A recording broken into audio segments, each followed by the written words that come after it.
being an empath is hard. Being an empath is hard. Being someone who feels deeply and takes on other people's feelings is an extremely heavy thing to deal with. Imagine someone telling you a story or sharing a problem, talking to you about how they feel about something that's happened to them, and you feel the weight of every single detail, all the feelings that they're describing. You feel them just as much as if whatever it is happened to you. That's really heavy, and it's hard to be that type of person.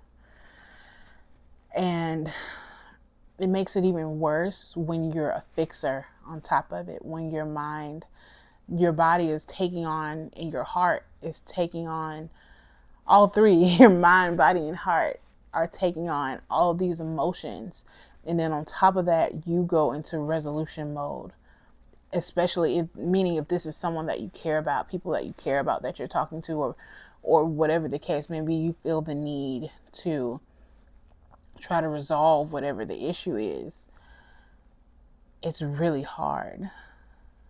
And I think one of the hardest things about being an empath, because taking on that type of stress and really responsibility that no one has asked you to take on, because it's just something that you do naturally, because you're an empath and because you're a fixer, and 9 times out of 10 the people that you're talking to or dealing with are people that you care about. So you go, like I said, you go into resolution mode.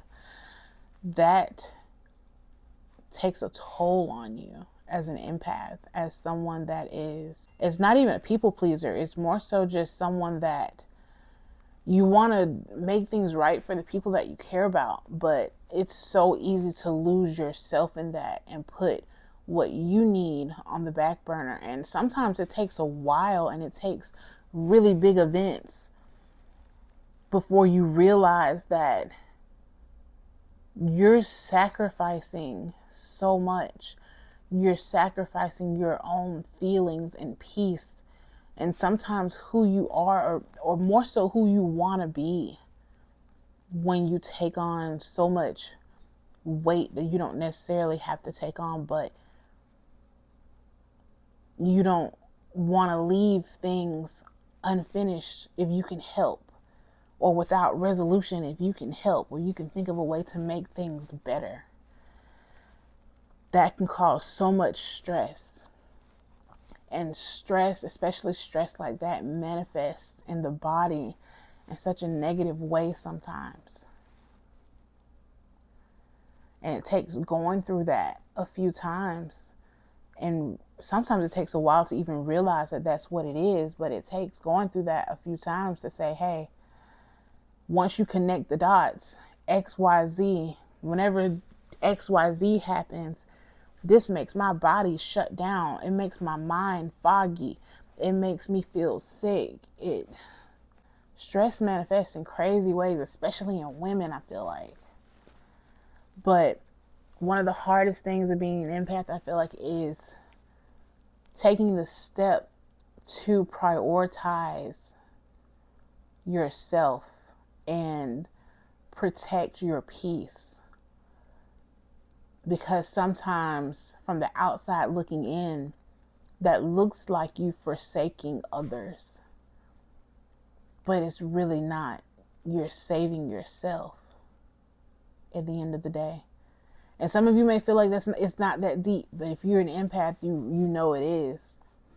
If you're someone that's a fixer and a feeler, for lack of a better term, then you know that goes deep. And yeah, like I said, sometimes that's the hardest part, is saying, hey, I know you're going through XYZ, but this isn't really something I can help you with right now. Or saying, hey, the way I handle this type of situation with you, or these types of situations in general, are gonna probably look different for a while, or from now on, because I have to prioritize my peace. Because when you don't prioritize your peace, like I said, it manifests, stress manifests in such a negative way, and not prioritizing your peace can cause stress. And stress can kill you. We all know that stress kills people. But you shouldn't feel bad for wanting to remove yourself from situations that don't make you happy, or don't make you feel the best, or don't make you feel at peace, especially when you don't have to be in them. You shouldn't feel bad for that. I'm not saying leave your loved ones by the wayside. Of course, but people have to understand that at the end of the day, self-preservation is really an instinct, and it's a top priority. You're not going to go outside and walk into the middle of traffic if you don't want to hurt yourself. So that's the hardest part sometimes, is realizing that, hey, I'm sacrificing my peace and trying to fix something that I really can't fix. And then being okay with telling others that, hey, I'm taking a step back from certain situations, and hoping that they're okay with it. And sometimes they don't understand, especially when they don't resonate with how you feel and process things. It's hard for them to understand, because they think you're weak, or they think you're dramatic. And then of course that hurts even more. But you have to realize that maybe they just don't understand.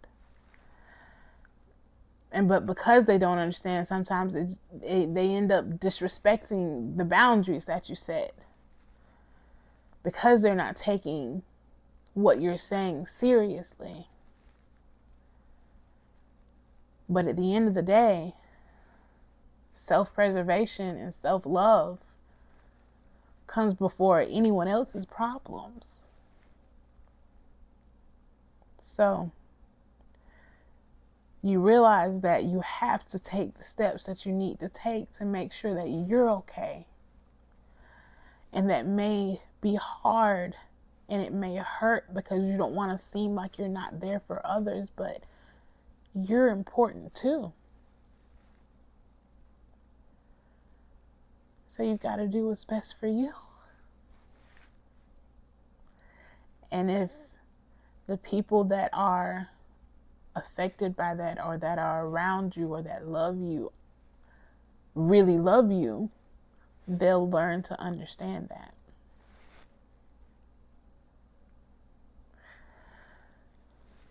But yeah,